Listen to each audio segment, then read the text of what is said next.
Unfortunately, our next speaker is not speechless, so without any further ado, Mark Seifer. He's spoken at some of the other Tesla symposiums, I think all of them actually, and he's got a bachelor's degree from the University of Rhode Island, his master's from University of Chicago. His doctoral dissertation was a psychohistory of Tesla's life from the Saybrook Institute, is where he got his PhD, and that presentation, incidentally, was in partial, part of that was presented in 1984, and it was just absolutely incredible. I got to see that. He was at the Tesla conference in Zagreb, Yugoslavia in 1986. He's also been at conferences in Israel and Canada. He's published many articles on Tesla and a short video documentary. He's a handwriting expert and teaches psychology at Bristol Community College in Fall River, Massachusetts. His dissertation, by the way, is available at the bookstore. So may I introduce Mark Seifer.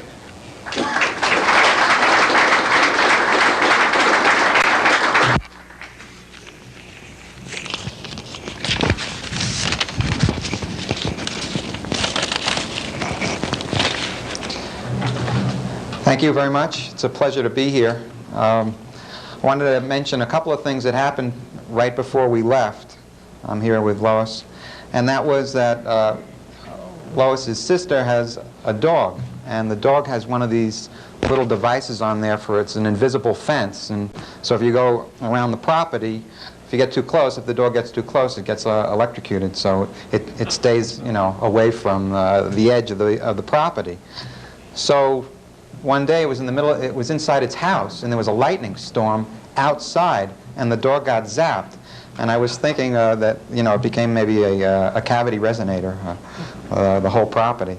The other thing, when we were flying here, we flew, while we were flying, I was looking at the slides and putting them together, and the pilot announced that we were flying over Niagara Falls, and I looked right down, and there was Niagara Falls. It was a little tiny little thing, and you could see the water bubbling over it.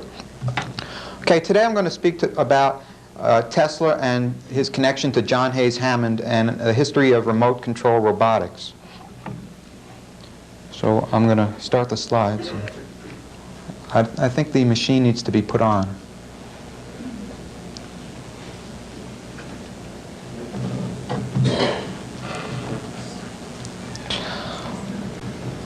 One of Tesla's greatest inventions in terms of sheer ingenuity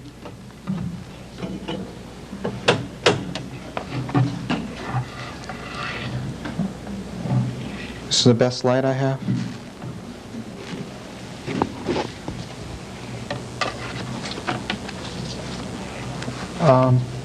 Is this the only light that's going to be here? Because I wanted to read my paper.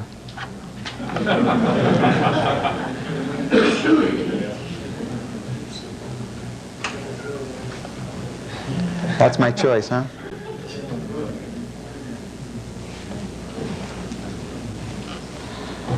One of Tesla's greatest inventions in terms of sheer ingenuity, originality, and complexity of design was a remote control robotic boat, which Tesla called the Telautomaton.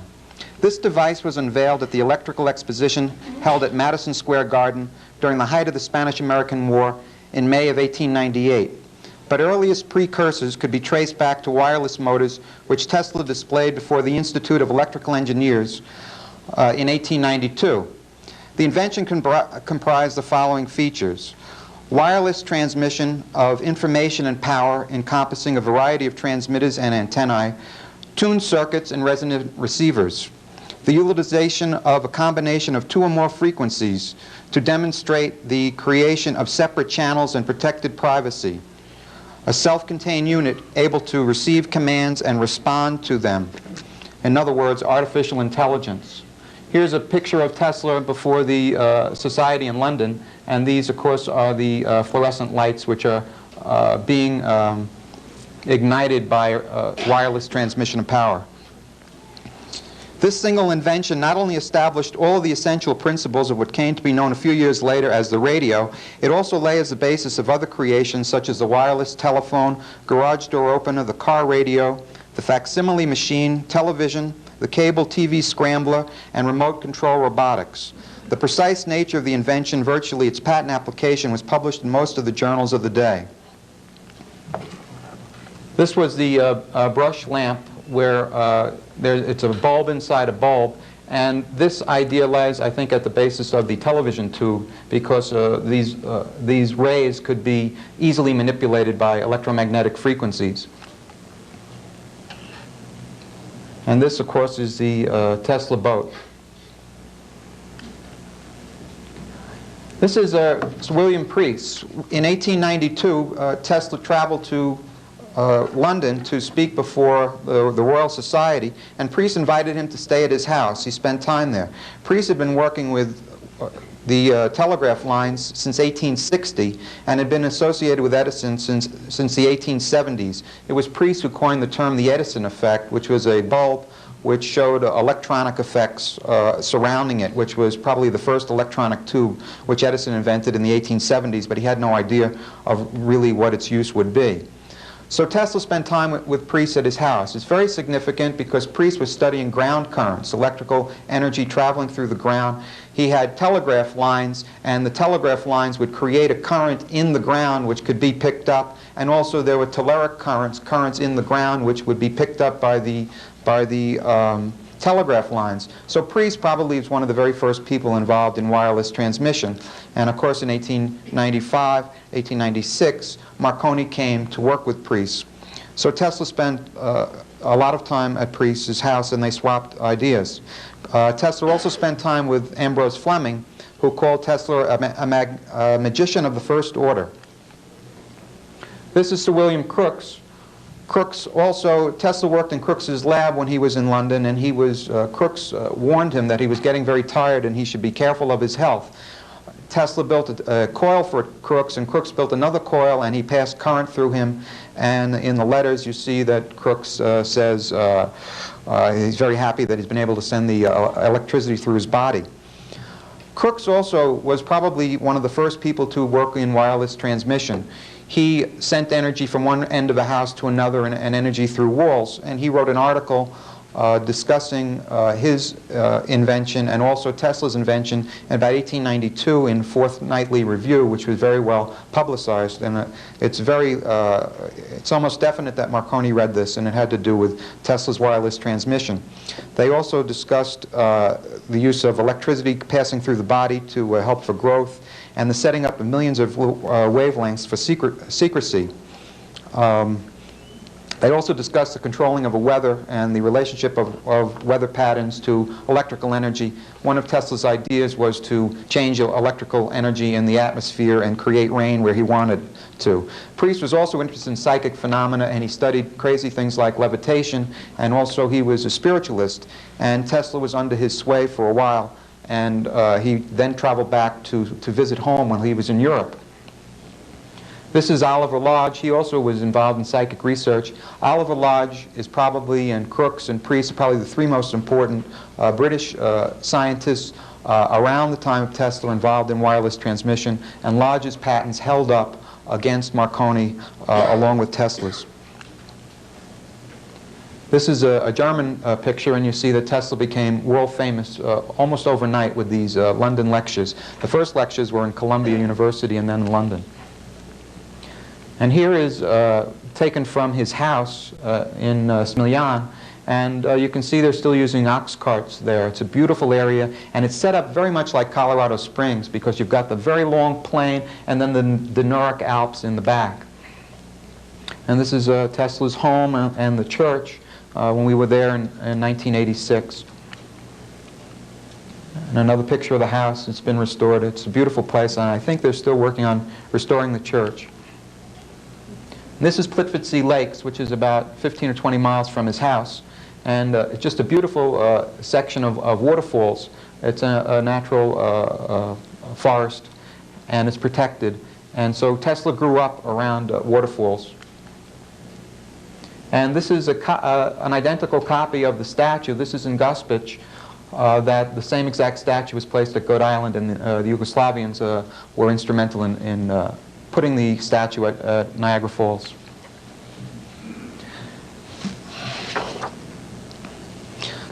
Okay, we're back to 1898. The exhibition was organized by New York City's leading architect, Stanford White, manager and co-owner of this multi-theater restaurant and shopping galleria, along with J. Pierpont Morgan.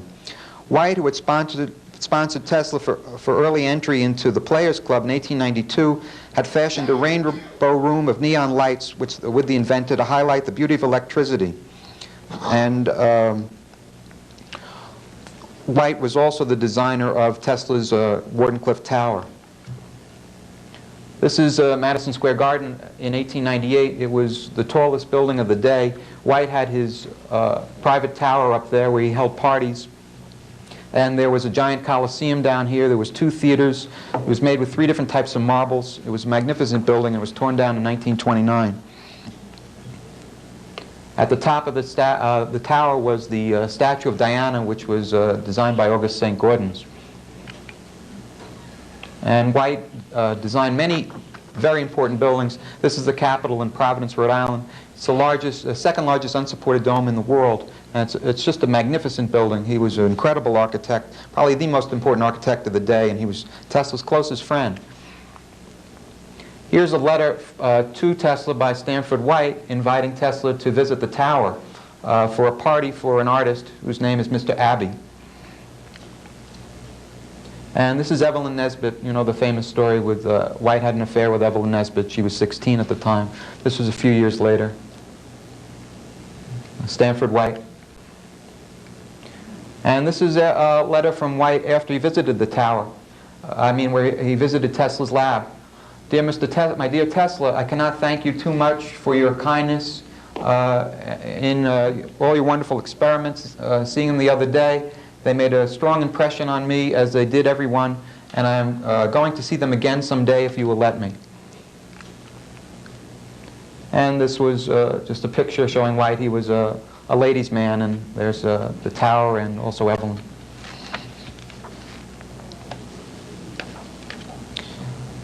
Representing the Marconi Company at the Madison Square Garden electrical exhibit was Tom Edison's son, Tom Jr., who obtained the position through electrical editor T.C. Martin, compiler of Tesla's collected works. This liaison marked the beginning of a partnership between Marconi and Edison, as the Menlo Park wizard had wireless patents which the Italian wanted to own in order to boost his legal position on priority of discovery. The event also portended the upcoming break in the friendship between Tesla and Martin. Tesla presented his masterpiece by deceptively emphasizing mysterious aspects of his artificially intelligent machine. In demonstrating my invention before audiences, he said, the visitors were requested to ask any question, however involved, and the automaton would answer them by signs. This was considered magic at the time, but was extremely simple, for it was myself who gave the reply by means of the device. The apparatus was in the form of a mechanical boat, approximately 4 feet in length and 3 feet high, which was placed in a large tank in the center of the auditorium. By means of a variety of transmitters and frequencies, the inventor could start, stop, propel, steer, operate it. He was also planning on constructing a torpedo, perhaps to compete in the mock battles that were staged between models that were built. They had models of American ships and the Spanish Armada. Marconi, who is over here, was not actually present at the 1898 exhibit. It was Tom Edison's son who did the demonstration. Edison's son had placed bombs on the Spanish ships in this giant tank, and he would press a button and the bomb would explode. And one day he pressed a button and a bomb exploded in the back room that was in a drawer. Marconi had not yet figured out how to tune circuits. Tesla had figured out that what he had in his laboratory on Houston Street, he was having trouble having some light bulbs light and other light bulbs not light. And that led him to the theory. He studied Spencer's ideas with nerves, that led him to the idea of having 2 separate frequencies. So only when a combination of 2 specific frequencies were being ignited, a specific bulb would light. If 2 other frequencies were ignited, then another bulb would light. So you can see how far ahead he was.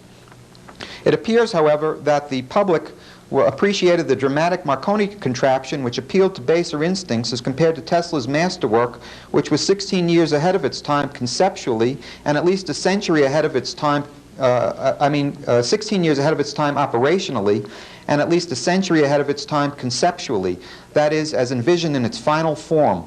Only the scientific journals explained in a clear way the complexity of the device. Tesla's coy portrayal kindled a blitzkrieg of epithets from the press. The following article particularly upset them. It's a Tesla article. It's called "Torpedo Boat Without a Crew." My submarine boat, loaded with its torpedoes, can start out from a protected bay or be dropped over on a side ship, make its devious way along the surface through dangerous channels or mine beds into protected harbors and attack a fleet at anchor, or go to sea and circle about, watching for its prey, then dart upon it in a favorable moment, rush up to within 100 feet if need be, discharge its deadly weapon, and return to the hand that sent it. I am aware that this sounds almost incredible, and I have refrained from making this invention public until I had worked out practically every detail. Well, even today we don't have remote control submarines that could be this good. There's always mistakes that happen, like the Hubble telescope. And this is another drawing of Tesla's boat. I'm not sure how big the tank was. My feeling is it was a lot bigger than this, and I'm not sure if the boat that he actually showed floated in terms of going under. I think he wanted to make it a submersible to also go under, and he did talk to people that were making submarines at the time.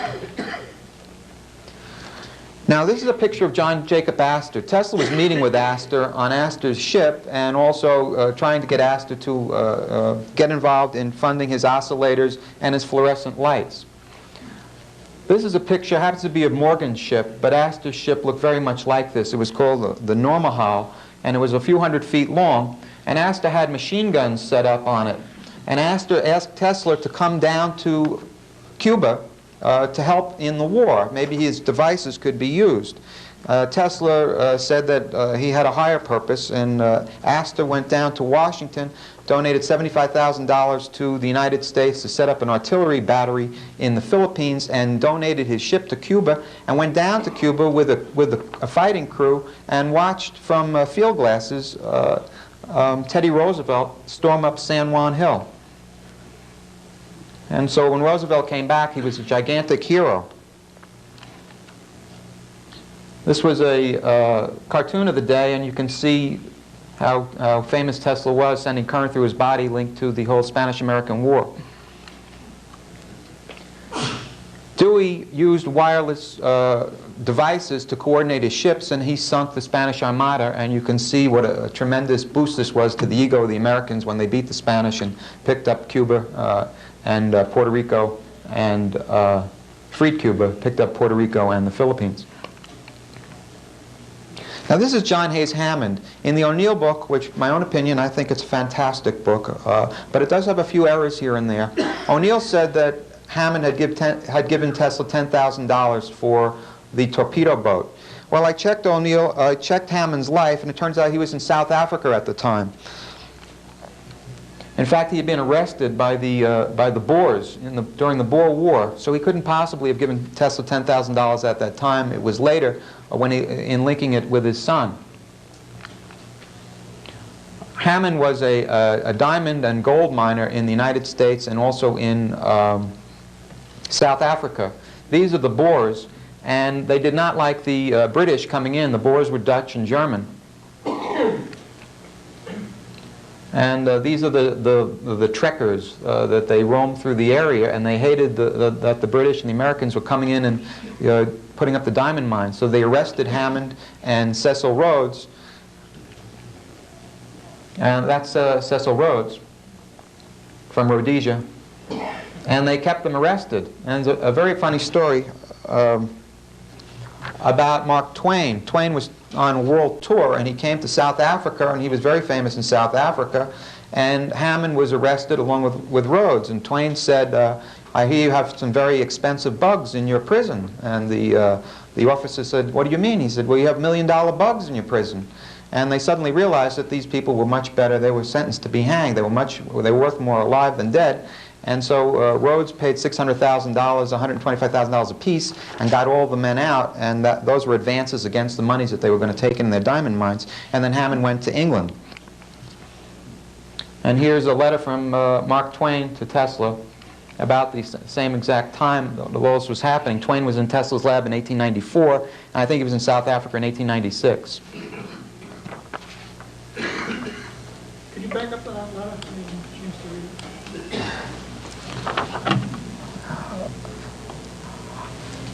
This letter simply says that he could not make it this particular day. He showed up a few days later. I'm sorry that I can't make it today. I'm dreadfully pushed for time, but he shows up at the lab a few days later. And T.C. Martin, who we'll see in a few minutes, was the man who wrote the article, the famous article that this picture appeared in the Century magazine. This was Kruger. The Krugerrands, named after him. He was the one who had arrested Hammond and Cecil Rhodes. He was Dutch. Rudyard Kipling also traveled to South Africa. He was a friend of Tesla's. There's a great letter at Columbia University where Tesla says that Kipling had invited him to dinner in a very shabby hotel where he was sure to find hair and cockroaches in the soup. And Kipling had met Hammond on the boat going over from England to South Africa, and he talked Rhodes into going to the front lines. So the Boer War played an important part in the background of Tesla's life. Marconi had supplied the wireless transmitters that the Rhodes used, and they eventually beat the Boers.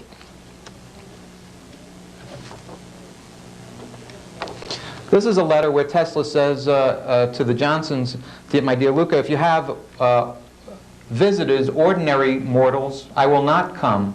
If you have Paderewski, Rentgen, or Mrs. Anthony, I will come. Please answer."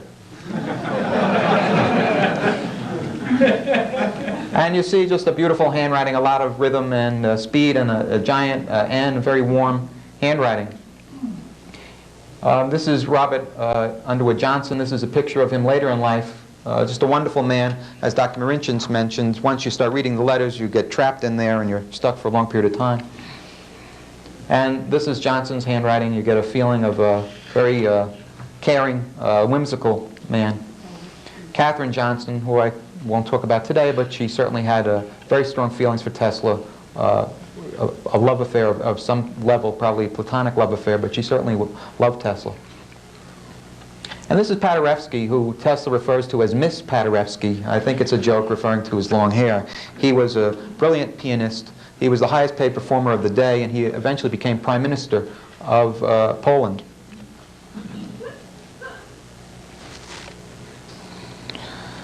Okay, then there was the backlash against the Tesla, this announcement that he could have the ship go any place. By allowing the following editorial to appear in his journal, Electrical Engineer. It's not this particular editorial, but Thomas Comerford Martin was the first to lead the assault. He attacked Tesla. Martin didn't write this, but he allowed it to appear in his journal. It was called Mr. Tesla and the Tsar. The personality of Mr. Tesla is one of the most fascinating, even if he had done nothing more than develop the alternating current polyphase system. We cannot number ourselves among those who are impatient with his tendency to let imagination overtake achievement, and will virtually class him as a humbug. Mr. Tesla fools himself, if he fools anybody, when he launches into the dazzling theories and speculations associated with his name. Just of late, Mr. Tesla has been given publicity to some of the newest work, and it is particularly interesting. We should be glad, personally, to see him finish up some of the many other things that have occupied his energies his 10 years past, but none of which now claim any place. Discredit of the wireless torpedo boat followed. Tesla claims he can transmit large quantities of current from New York to Paris, but Marconi has already transmitted telegraph from balloon to balloon without wires over 20 miles, thus proving in advance the tenability of Mr. Tesla's proposition. Then the attack on the boat. Its advent introduces into warfare an element which never existed before, a fighting machine without men as a means of attack and defense. The continuous development in this direction must ultimately make war a mere context of machines without men, and this is Tesla talking, I'm sorry, and without loss of life, a condition which will lead, in my opinion, to permanent peace. Tesla felt that if you had this, that machines would do the fighting and humans wouldn't, and because this machine was so accurate and so terrible that it would do away with war. This idea has been promulgated more recently by Edward Teller, the whole idea of the bomb, that the bomb would do away would end wars because the bomb was so terrible. And also Ronald Reagan proposed the same idea with Star Wars. Let's give Star Wars to the Russians, so they'll have this terrible weaponry system and we'll have this terrible weaponry system, and therefore there will be no war. Tesla and Einstein also, who originally believed in this concept, they both changed their mind, regretting the initial view about how agents of Armageddon could lead humans to peace. Mr. Hewitt, a Frenchman, writing an electrical review at the turn of the century, called Tesla the genius of destruction. The man who could make the discovery of the devil automaton knows how to reassure us. Like all inventors of destructive machines, he claims that his instrument will make the governments which are inclined to create international conflagrations hesitate. On this account, Nikole Tesla claims a right to be called a benefactor of humanity. The genius of destruction would seem to have then two aims. It creates evil but mostly good. Through its help, the abolition of war may no longer be a utopia of generous dreamers. A blessed era will open up to the people whose quarrels will be settled in view of the terror of the cataclysm promised by science. What contradictions of conception is the human mind subject to? Then in Martin's article, Martin himself didn't write this, but this was what the article said in his magazine. All we wish to say is that it is not fair to condemn, as many do, Mr. Tesla as a visionary and impractical. Now listen to these two sentences. No man has finished his work till he is dead, and even then there are long, long centuries in which his ideas can prove themselves true. The visionaries are thus often in the end the most sordid of realists, something Mr. Tesla will never be. Sounds like double talk to me, but one way or another it's an attack. Guilt by association. And here's the article with Keeley. Keeley was the Keeley motor. Keeley's motor was supposed to mote, and it never moted.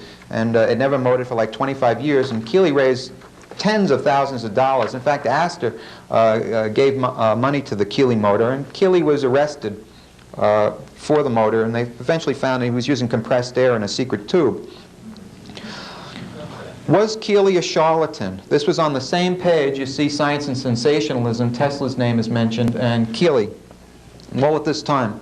In the death of Keeley, of the Keeley motor fame, the world has been robbed of one of its most unique and fascinating characters. Some 25 years ago, Keeley, a former circus sleight-of-hand performer, announced a hydro-pneumatic pulsating vacuo engine that went supposedly on its own accord. Keeley's chief accomplishment was a ready use of jargon, of scientific and unscientific terms. He talked about the triune currents of a polar flow of force, the reflex action of gravity, chords of mass, sympathetic outreaches of distance, dipolar etheric waves, and a lot of other things which didn't mean anything. He never told why his motor moted and never took a patent. He's always had a different name for it every year. Keeley was always going to start of the world, but never did. It is sincerely to be hoped that Keeley's alleged secrets have died with him. Science and Sensationalism, that's this article here.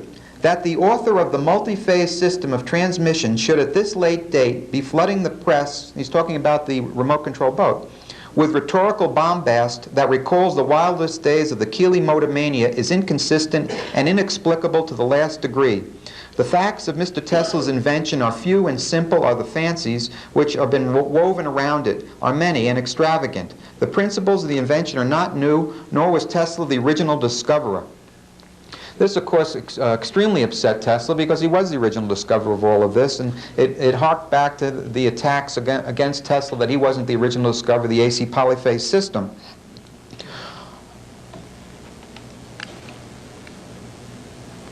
There's T.C. Martin facing the other way, and you see over here Charles Batchelor. Batchelor was Edison's closest friend, and Batchelor had hired Tesla in Paris in 1882.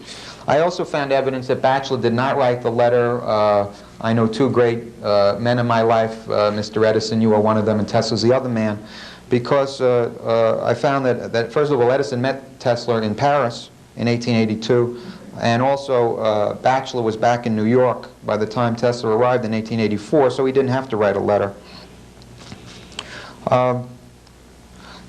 Tesla was forced to reply to Martin, and this was the end of the close relationship between Tesla and Martin. They became friends later again, but qualitatively the relationship had changed. This is Tesla's reply to those attacks. On more than one occasion you have offended me, but in my qualities both as Christian and philosopher I have always forgiven you and only pitied you for your errors. This time, though, your offense is graver than the previous ones, for you have dared to cast a shadow on my honor. Now, what Tesla, I think, is talking about is his oscillators. Martin said in the editorial that it was in the scrap heap, that he'd given it up. Tesla was trying to get, and he eventually did get, $50,000 from Astor. And Astor was giving him the money predominantly for the oscillators and for the fluorescent tubes. That's why there was a falling out between Astor and Tesla, because when Tesla moved to Colorado, he took the $50,000 to set up the wireless transmission. Astor, I think, was really expecting him to promote the oscillators and the fluorescent lighting. This is Tesla continuing. Being a bearer of high honors from a number of American universities, it is my duty, in view of this slur, to exact from you a complete and humble apology. He's asking Martin to apologize. On this condition, I will again forgive you, but I would advise you to limit yourself in your future attacks to statements which are not liable to be punished by law. In other words, Tesla had every inclination to finish the oscillators and the fluorescent tubes. Martin's response was published right after Tesla's letter. His friends to Mr. Tesla. Our foremost electrical inventor, unnamed, probably Elihu Thomson, has been kind enough to say that the electrical engineer has made Mr. Tesla. Martin disputed this statement as a person's actions make the person. However, the journal, that is to say Martin, did cite the fact that in the past it published Tesla's articles and books on his inventions and lectures, and further that it was their editor, Martin, who has striven with all the ability possessed to explain Mr. Tesla's idea. In studying all of this, I think that Martin played a great role in bringing Tesla out. Tesla was very shy, and he didn't want to talk in front of people, and it was Martin who coaxed him out. And if any of you have ever edited somebody's work, you know how difficult it is. That the 1894 book was edited by Martin. I think it took a tremendous amount of work. And Tesla was handing out books left and right to people in Pittsburgh, and he wasn't paying for the books. He also borrowed money from Martin, and he never paid Martin back. So Martin was angry with Tesla.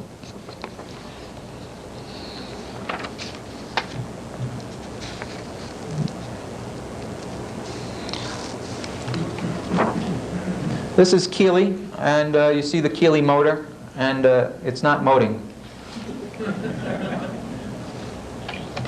And this is T.C. Martin. So Martin, I think, was in a very difficult position. Martin was also a good friend of Tom Edison's, and he became closely associated with Elihu Thomson, and he knew Marconi, and he knew Steinmetz, and he knew a lot of the people that opposed Tesla. Martin was an editor, and he had to be objective in writing. If Tesla was writing that his remote control boat could do all these amazing things, and Tesla presenting it almost as if it was magic, Martin was kind of placed in a difficult position. Plus, Tesla had not promoted the oscillator to the point of making it a sale, nor had he promoted the fluorescent tubes. So Martin, in a sense, was trying to push Tesla along. But on the other hand, I think Tesla was extremely prolific. He built all these working models. The oscillators and the lamps did work, and so did the wireless system, at least in part, was successfully demonstrated. So Tesla, I think, had proven himself, but he had not proven himself in the marketplace. Tesla's, I'm going to now talk about Tesla's relationship to Ernst Mach and Carl Stumpf. Tesla's teleautomaton remains one of the single most important technological triumphs of the modern age. In its final form, it was conceived of as a new mechanical species capable of thinking as humans do, capable of carrying out complex assignments, and even capable of reproduction. C-3PO and R2-D2, the fictional robotic heroes from the George Lucas film Star Wars, remain perhaps the closest models to what Tesla was envisioning in 1898. The invention also comprised all the essential features in wireless transmission and selective tuning. Here was a true work of genius. Surprisingly, Tesla was an adherent of the stimulus-response model for explaining human behavior and consciousness, rather than a proponent of a model espousing a creative unconscious. According to Tesla, All ideas did not spring from the unconscious, but he believed in the whole idea of the tabula rasa, the blank slate, and every impression that he got from someplace outside his body, and that was what the robot was. It received impulses from outside the body, so it would mechanically represent him. Where did Tesla get his ideas? One of the most important teachers at the University of Prague was Ernst Mach. In 1880, Tesla had gone to the University of Prague. He had not taken courses specifically with Mach, but Mach was also a teacher at the University of Graz when Tesla was at Graz. Mach was the head of the physics department, and he was the one who conceived of the idea of supergravity, which states that all stars in the universe influence each other by a means of gravitational attraction. This principle, which today is still a basic tenet in quantum physics and cosmology, directly influenced Einstein's theory of relativity. As we shall see, it also influenced Tesla's thinking, although it appears that Tesla did not specifically take Mach's courses. Both men had transferred from the University of Graz during the same years, but one as a teacher and one as a student. On campus, there was a famous rivalry between Mach and Carl Stumpf, who was Tesla's philosophy teacher. This is Mach's studies of sound, and Tesla, I think, got the idea of the sound of the electromagnetic wave being a radiation wave, as Hertz said, and a longitudinal wave, or like a sound wave. I think he got the ideas from Mach and from Stumpf. These are the galaxies and the whole idea of supergravity. There is the mention of Carl Stumpf. He was interested in the psychology of sound. And Stumpf's teacher was Brentano. Brentano was also Freud's teacher. So finally I found a link between Tesla and Freud. They were both born in the same year, and Tesla's philosophy teacher took courses with Freud's teacher. This is Heinrich Hertz. On campus, there was a famous rivalry between Mach and Carl Stumpf, Tesla's philosophy teacher. Stumpf had been a student of Brentano. Raised as a child prodigy of music, the acerbic and sharp-nosed Stumpf was an expert on the psychology of sound and the influence of musical tones on sense perception. Mach was an expert on the physics of sound, and Tesla took from both individuals. He gained his behavioral thinking from Stumpf's course on David Hume and his idea that electrical waves had a twofold structure from Mach, which I just talked about. Stumpf's attack upon Mach, they hated each other, lasted over 30 years, was based ostensibly on Mach's concept of psychophysical parallelism, adapted from Fechner's work. What I'm trying to deal with here is that Tesla said that this remote control boat was a robot. This was the beginning of R2-D2, of HAL, the HAL computer, of all artificial intelligence. Where did he get these ideas? They actually stem from what today is known as behaviorism. Mach stated that for every mental event there was to be a corresponding physical action. This idea correlated precisely with Stumpf's position. What he objected to was Mach's further supposition on the nature of space, time, and consciousness. Passionately against the tendency towards anthropomorphism, Mach argued that space and time were human constructs and not absolute things in themselves. This position, from Stumpf's point of view, is wholly untenable. Stumpf took his idea of the tabula rasa from Hume, and also from John Locke and Aristotle, and also from Descartes. And I'll have a little section where Tesla talks about Descartes and the automaton.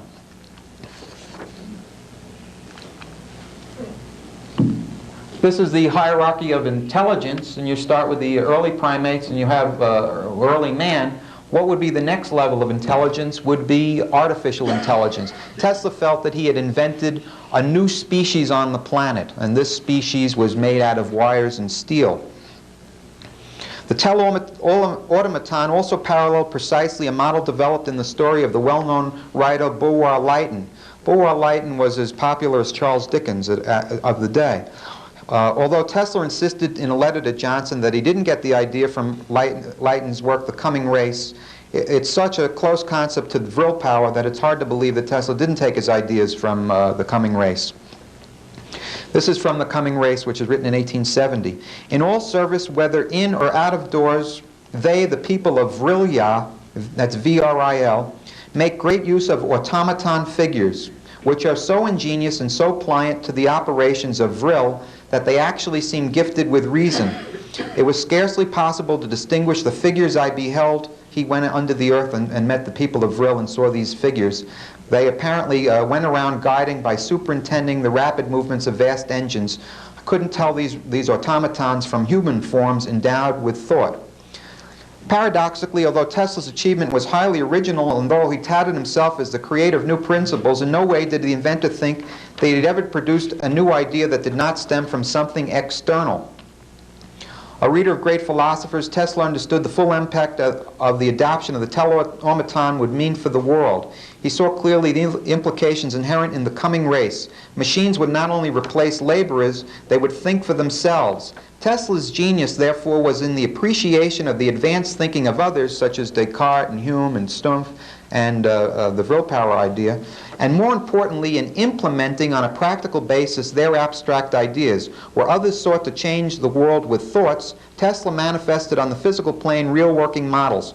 Concerning the age of robots, he certainly was the father of remote control electronic beings, but he would be the last to state that he was the father of the idea.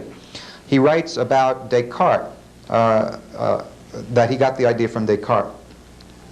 And in the Century article in 1900, he says, "I have by every thought and every act of mine demonstrated and do so daily to my absolute satisfaction that I am an automaton endowed with the power of movement, which merely responds to external stimuli beating upon my sense organs and thinks and acts accordingly. I remember only one or two cases in my whole life where I was unable to locate the first impression which prompted a movement or a thought or even a dream." It's interesting that one of the two cases was his inspiration, which led to the development of the alternating current polyphase system. So there is an irony to Tesla's life. In other words, I think that he did have a creative unconscious and that some thoughts did stem from real inspiration. But he didn't admit to that.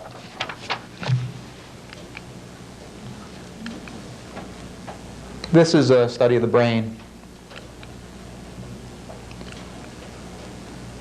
And this is the idea of that the next being will be an intelligent being which will think. And it all stems from the teleautomaton, the remote control boat. This is inside Tesla's lab. And here, my favorite picture, I show it all the time when I speak. But also you see a wireless transmission of power is igniting this fluorescent light. And so then Tesla moved to Colorado in 1899 and did his famous experiments here.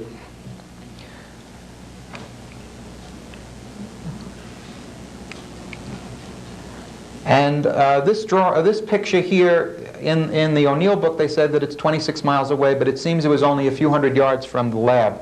But in any event, lighting lamps by means of resonance for a few hundred yards away certainly showed that he could transmit power over distances without wires.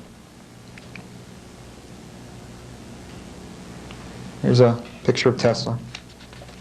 I'm going to get to the Hammond connection, show the relationship between Tesla and John Hayes Hammond.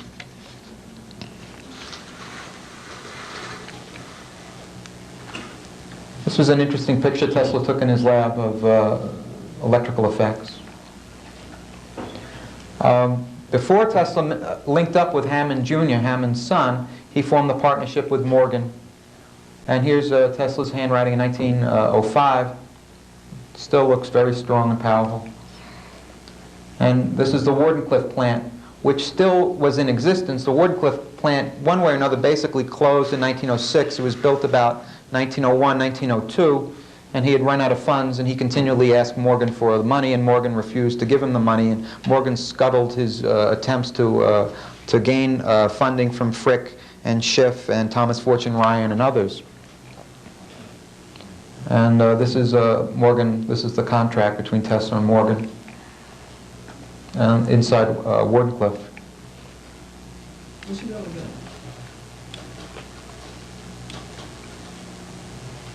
No, the letter. The letter? I beg to acknowledge receipt of your letter of the 1st, together with assignments of interest in various patents on the schedule of assignments handed therewith, and conform the understanding therein expressed. It's a very clear letter. What Morgan did was tie the fluorescent lighting patents. Tesla had the fight with the Astor, and Morgan tied the fluorescent lighting patents. So when Morgan refused to give money to Tesla on the wireless transmission of power, he also controlled the lighting patents, and that's why they never amounted to anything. Can we change the bulb? After a short stay in England, the Hammonds returned to the United States about 1901 and set up residence in Washington, D.C. Hammond Sr. also had an office in Wall Street and a summer home in New Jersey. Having a keen interest in inventors, the mining engineer invited many of them to his home. In 1901, when Jack Hammond, which is Hammond Jr., was just 12 years old, he was invited to Tom Edison's laboratory. This is the crash of the stock market. This is an interesting picture of Morgan and Rankine,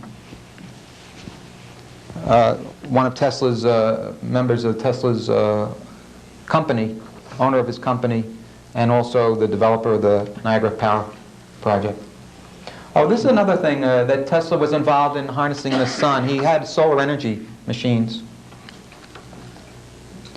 And this is a device which was shown in 1892 at the World's Fair, combining this device with the brush lamp that he showed around 1891, 1892 at Columbia University and also in London. You have some of the precursors of the television. I'm not sure particularly how this worked, but one possible way is there could be many wires underneath here. There could be a grid of wires here. And there could be, let's say, 500 wires connected by a cable to a mile or 2 miles away, and the same sheet set up. So if you hit specific wires, they will chemically change the paper, and you could handwrite over here and then handwrite over there. And when you study Tesla's paper on the history of television, you see that the TV eventually evolved out of this simple process. Tesla was experimenting with transmitting pictures in 1898. There were others in Germany who successfully did it. I don't know if Tesla ever successfully did it, but he certainly worked on it. Here's Marconi, who in 1902 transmitted energy using Tesla oscillators from England to America. And this is the Marconi setup. It's very important to look at because you'll see its relationship to Hammond's setup a few years later. This is Hammond meeting Edison. This is Jack Hammond, young Jack Hammond, with the father, the one who had been arrested in South Africa, meeting Edison about 1902 or 1903. That's Hammond on the right and Hammond's father. It's possible that Tesla visited Hammond at this time, around 1905, 1906, to interest Hammond Sr. in wireless operations. Thus, it was at this time, during Hammond Jr.'s college years, this is Hammond's house, and he has a couple of castles. This was the first one that he built. This is Hammond Sr.'s house. The Moonies now own it. You can't get there. Wow, this is the closest I could get. I could have waded through the water, but this was as close as I could get. Where's it located? In Gloucester. Gloucester. Yeah. So up and down, Right by the castle, just a mile down the road. There's this Hammond, Jack Hammond. He went to Yale University. He asked Tesla to speak at graduation, and one of his other friends was Alexander Graham Bell.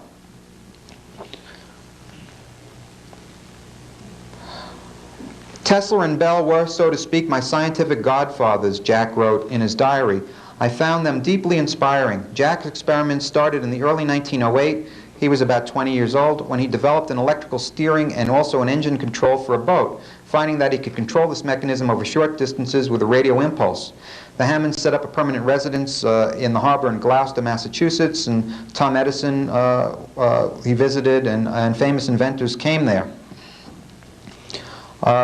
John Hayes Hammond Jr., Jack Hammond, by the time of his death, had amassed an astounding array of over 800 patents, including inventions in the field of military warfare, music, and sound.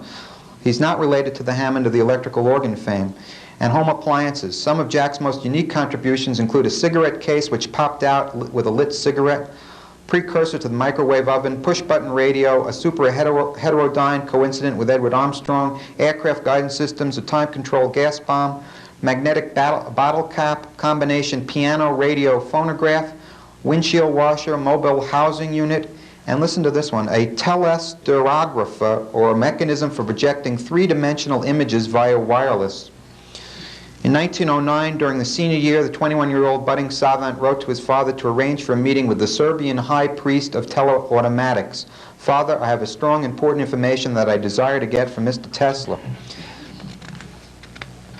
This is Hammond Sr. with Taft. Hammond Sr. was trying to run for vice president. He was the only man ever to seek the vice presidency as an office. He thought it was a very prominent office and it was worth seeking. He didn't get it. He stepped down because they wanted someone else and he didn't want a controversy, but he almost became vice president, and therefore you could see that he was close to becoming president of the United States. Jack Hammond, the younger Jack, met the 53-year-old Tesla at his Metropolitan Towers office in New York the week of September 26, I think 1908 or 1909, and it is most likely that Tesla reciprocated by visiting Gloucester shortly thereafter. By means of wireless, by this time Jack had rigged a 40-foot vessel to be maneuvered by means of wireless. His broadcasting system, in part based upon a Marconi design but utilizing Tesla oscillators, contained two 360-foot radio control towers near the laboratory overlooking Freshwater Cove. With these devices, a man standing on a shore lookout station could steer an empty boat in the water. Hammond Jr. also asked Tesla to speak at his graduation. Well, that's Hammond Sr. running for vice president. Tesla in his lab. Here's Hammond. The year of Tesla's first meetings with Hammond Jr. was particularly painful because Marconi was awarded the Nobel Prize in 1909 for his piracy. Hammond Jr., however, had no ill will towards Marconi and included him prominently in his 4-volume dissertation he wrote for school on the history of remote control.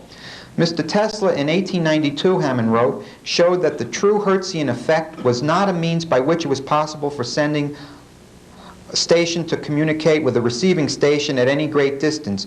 He demonstrated furthermore that waves propagated at a transmitting station traveled along the ground as a conductor. Today, 1912, it is acknowledged that these views are correct. It was, however, left to the splendid enterprise of Marconi to crystallize the results of previous investigators into a complete and practical system of space telegraphy. In 1897, Marconi transmitted messages at distance 8.7 miles. Today, Mr. Marconi says that the maximum effect is 6,000 miles. Marconi also visited Hammond. By 1908, Tesla was working to perfect his bladeless steam turbines, which he was working on. These would make excellent engines for Jack's planned remote-controlled torpedoes.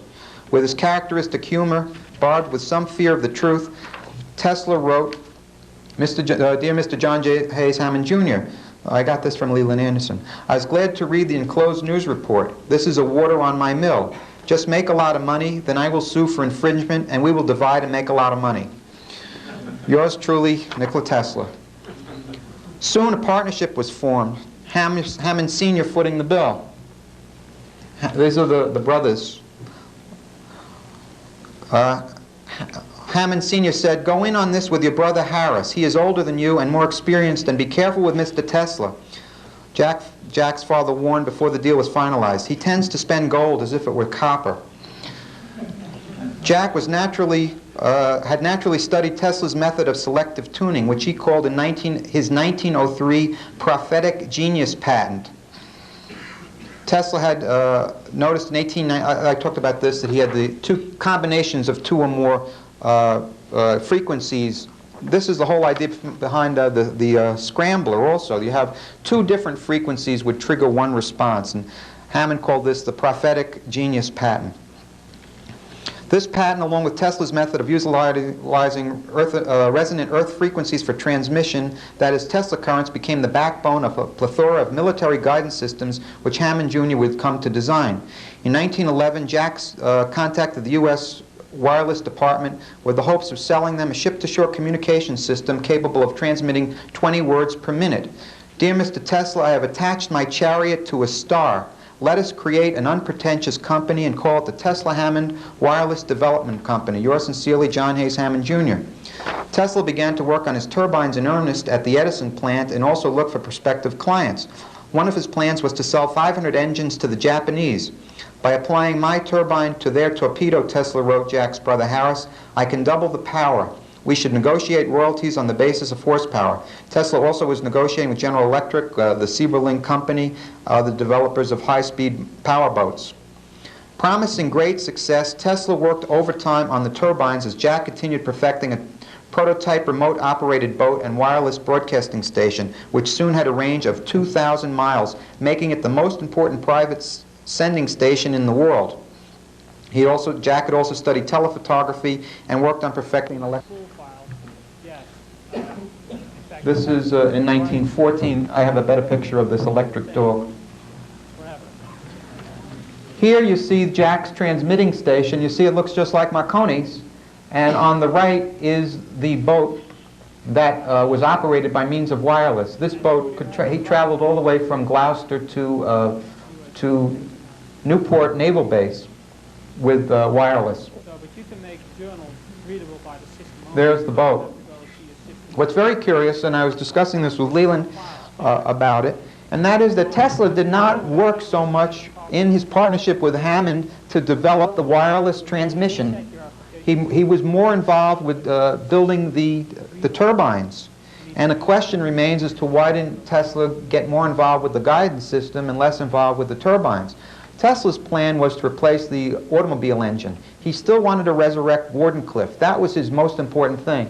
If you look back, this was in no way like Wardenclyffe, and in a kind of a way, it was an insult to Tesla that Hammond would use this kind of apparatus, and I think he didn't want to get involved in trying to support a Marconi design, and that's why he didn't get involved in the guidance aspect of it, even though it was his patents that were being used. Tesla's plan was to refine the turbines so that he would generate capital to reopen Wardenclyffe.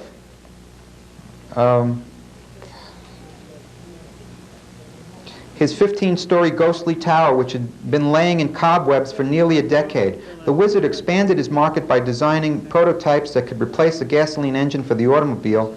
He had possible openings with the Ford Motor Company and also the German government. As with any new creation, there were problems. For instance, the ball bearings were wearing down too quickly and required more capital. As a sun dodger, he tended to work at night, and this doubled the amount of money that he had to pay his workers. Throughout the latter part of 1912 and through the first months of the new year, Tesla sent urgent pleas to his partner. He had expended $18,000, had worked without salary, and for all this time, he required $10,000 immediately. Dear Mr. Hammond, in desperate need of money, I am unable to hold out any longer. I'm sorry about that. Access method, like RMS. This is the little robotic critter, or the dog. Looking more like a milk carton with wheels than a furry canine, was operated by means of selenium cells. It got its name because it would follow you at night as long as you walked with a lantern. And if you reverse the motion by pushing over the tail switch, you can make the dog back away, most surprisingly, in either direction when you advance upon him with the light. Now, Hammond's father was one of the wealthiest men in the world. He had paid $125,000, which was not much money, to get himself out of jail. They were worth great amounts of money, and Tesla had sent this plea. Hammond ignored the request, his brother Harris taking a full quarter of a year, 3 months, to respond to Tesla's letter. In 1913, Dear Mr. Tesla, as you know, we have advanced a great many thousands of dollars in the development of this turbine and have expected each week the past year to be in a position to have tested it. Now we find that the turbine is only partially set up at the Edison plant. We are missing a splendid opportunity of having it thoroughly and honestly tested by people who would be the greatest benefit to us should these tests prove successful. Sincerely yours, Harris Hammond. The high priest of teleautomatics was incapable of believing that the son of one of the richest men in the world was scorning his entreaty. Since my notice, Tesla wrote, I have done the best I could to save what was possible. The sacrifices which I have been compelled to make and the losses which I have suffered are such that if I were dealing with a man less attractive to me than yourself, I would disdain to answer. Tesla also enclosed glowing testament to the turbine from various professors and chief engineers, but the partnership was over. Hammond would not come through. Tesla then formed a partnership with J.P. Morgan Jr., who's on the right. Morgan's in the center. Morgan Jr. gave Tesla in about 1914, over the next year or two, about $25,000. Short break, so we'll have a This is a letter from Morgan Jr.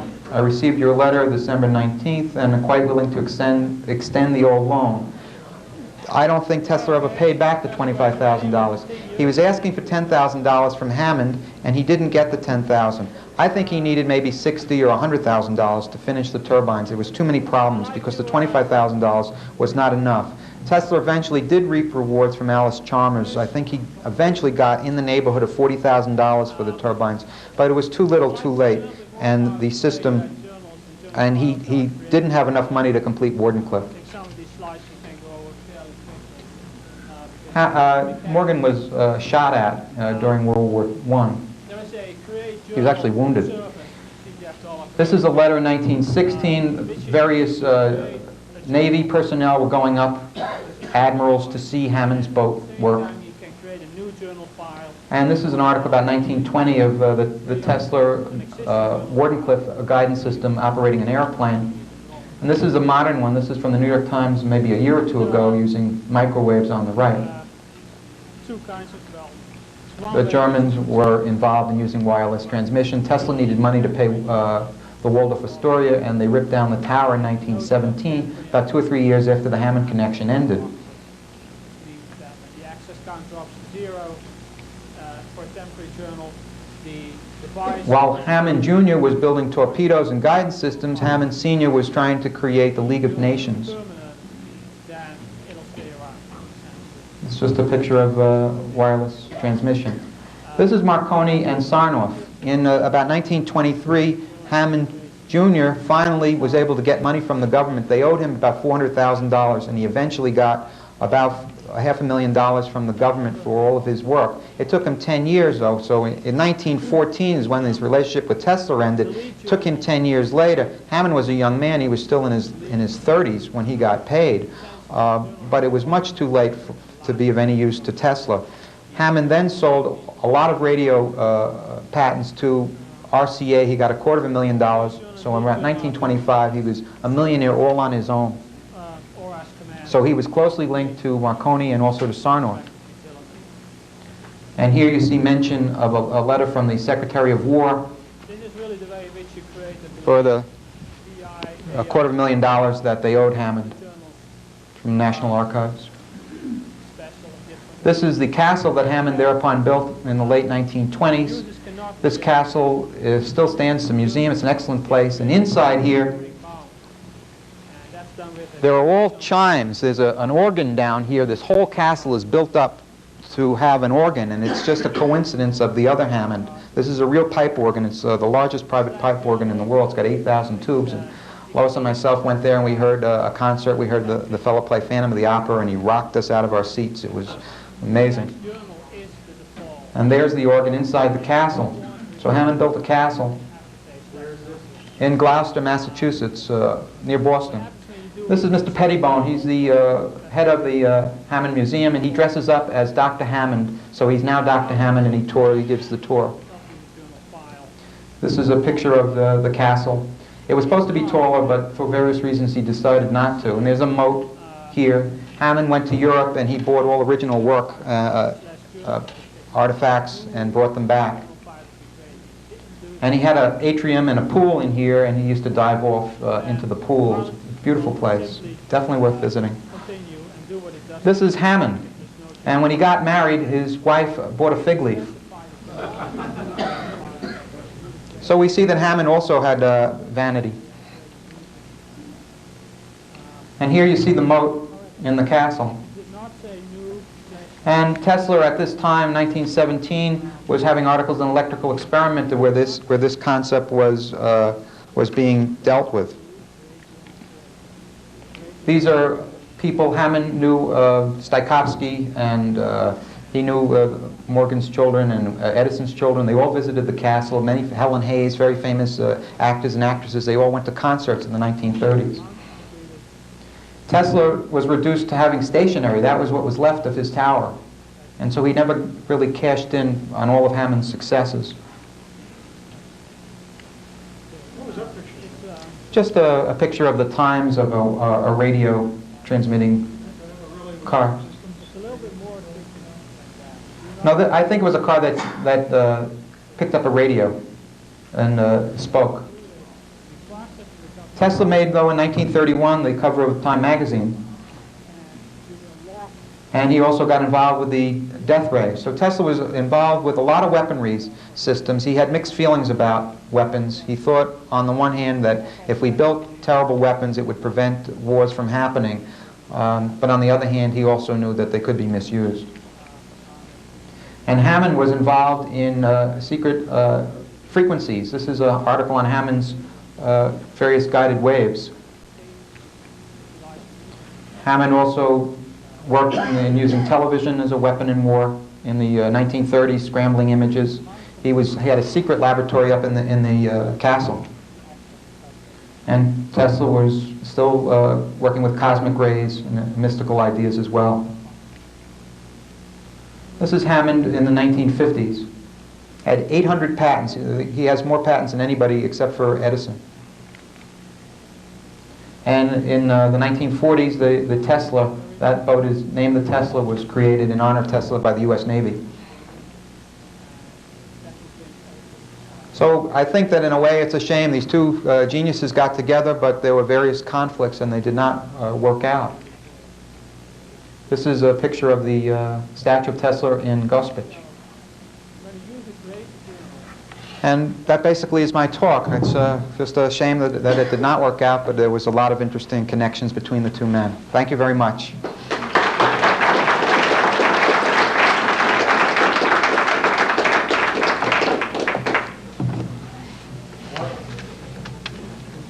Yes. I want to comment with respect to Mark's ability to delve new ideas. We have a possible further contribution of Tesla to world culture, and it remains for someone to dig this out and see how it works. It is said in literary fields that code words, when translated into French by Mallarmé, set off the symbolist revival in Europe. And it's very likely that the automaton of Tesla, when seen by Maroney, for example, resulted in a futurist manifesto, set off a literary school in Europe that resulted in the poetry of Mayakovsky, and came back to the United States in the arts of fashion, the Time magazine design. And that is a major current in European literature, which was thought of as having been developed by Marinetti in Italy. It could have been Tesla's influence. Notably, the idea that the inside of your mind is full of sealed things that make it work. That's essentially future. Yeah, excuse me, we have a quick announcement. They're just about ready to fire the coil.